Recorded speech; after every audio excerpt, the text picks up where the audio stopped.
Ասեք ինչ եք աջակցում Հայաստան դաշինքին։ Որովհետև ես Հայաստանի ապագան տեսնում եմ ազգային իշխանությունների շուրջ,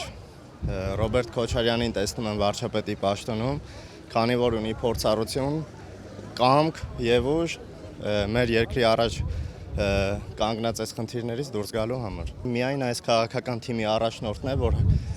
բացեբաց հայտարարել է, որ բոլոր նրանք, ովքեր մեղավոր են Արցախը հանձնելու մեջ, պետք է պատասխանատվության ենթարկվեն։ Դա ինձ համար առաջնային խնդիր է։ Ուժեղ ղեկավար ենք ուզում տեսնել, որ խեղճացած չմնանք։ Հայ ազգը այս ձև խեղճացած չի եղել երբեք։ Միայն Քոչարյանը կարող է ոտքի կանգնեցնել հայ ազգին։ Այն վաղ մենք հպարտ էինք ելում, հաղթած ազգ էինք։ Իսկ հիմա չենք կարողանում մի ինչ-որ ազգի հետ լեզու թրկել։ Խեղճացած վիճակ է մեր մոտ։ Մենք ուզում ենք ոտքի կանգնել։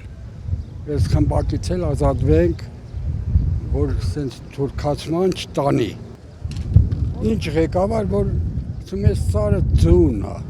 մեզ պետք չի։ Այդ թուրքին պետք է, իսկ մեզ պետք չի, քանի գնալով փոքրացել քարտեզը զարկե դոշը ֆռցնում է։ Արդարությունը մենակ այստեղ եմ գտնում, այս դաշինքում եմ գտնում։ Գիտեմ իմ Արցախի հարցը, նույնիսկ մեր հայրենիքի հարցը, մեր բնակարանները ձեռք բերու, ամեն ինչը ես մենակ այստեղ եմ, մեր խաղաղության հարցը ես մենակ Հայաստան դաշինքում եմ գտնում։ Ինչքան եղել է Ռոբերտ Քոչարյանը, եղել է պատերազմ, եղել է Արցախի հանձնում, եղել է մեր որդիների, ես ինքս որդեկորուս մայր եմ։ 23 թվականին է իմ զինվոր, իմ սպատաղան զոհվել։ Ռոբերտ Քոչարյանը ինքը օպոտնի նախագահ է, փորձված նախագահ է։ Ես վստահ եմ, որ մինակ ինքը կարող է այս երկիրը հանի այդպես վիճակից։ Իմ կարծիքով միակ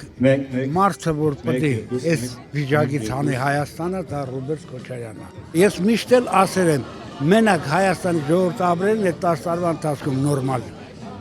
նորմալ ապրել, ընդանից հետո կամաց հետ են գնացել։ Ասեք ինչու եք աջակցում այս քաղաքական թիմին։ Ի արած գործերի համար։ Որ գործերի կթվարկեք։ Վայ, Արցախից բռնած եկած մինչև 18։ Փոքր եւ միջին բիզնեսը ծաղկեց։ Ժողովուրդը սկսեց շնչել։ Խաղաղություններ ամենակարևորը։ Թուրքը ռիշեր անում դիրքերում կրակեր։ Ուզում ենք հետ դառնալ նորից նույն կյանքին եւ հույս ունեմ, որ հայ ժողովրդի համար կբացվի մի բարի արշալույս։ Հույս ունեմ։ Տեսել ենք, որ լավ բաներ արել է, հիմա շարունակում ենք։ 10 տարի ապահով ապրել ենք։ Հիմա կորցողին սիրենք, թե գտնողին։ Հիմա մեռած են ժողովուրդը։ Ժողովրդին սարքել են համբալի պես տշում են, էսկոմ տշում են։ Թոշակա բարձացել, ինչ է բարձացել։ Ամեն ինչ թանկացել է, եռակի քառակի։ Մեծ հույսեր եմ կապում, որ մեր ազգային արժանապատվությունը վերականգնվի վերջապես։ Խայտարակ ելենք աշխարհով մեկ ձեռ են առնում թուրքերը մեզ։ Կարևորը մարդու արժանապատվությունը, որ կորցրել ենք մենք այսօր։ Ինչքան sense պարտված, ինչքան պետք է ձգենք։ Գիտեք, ես ինձ համար հաս եմ տալիս։ Կարևորը բանակցող ով ալն Թուրքիայի հետ, Ամերիկայի հետ։ Հիմա պատկերացեք, դե ուրիշ տեխնացու դիրե Քոչարյանը իմնասողի։ Ու ոնց այլնելու։ Ինչու եք նախընտրում այս քաղաքական թիմին։ Որովհետև ուզում ենք մեր երկիրը տենանք անկախ, ոչ թե ժամ հողեր տալու համար մենք, չգիտեմ ինչա կատարվում էս մեր ներկա իշխանության հետ։ Մենք ուզում ենք մեր անկախ, այն իրանց ասած թալանած երկիրն ենք ուզում։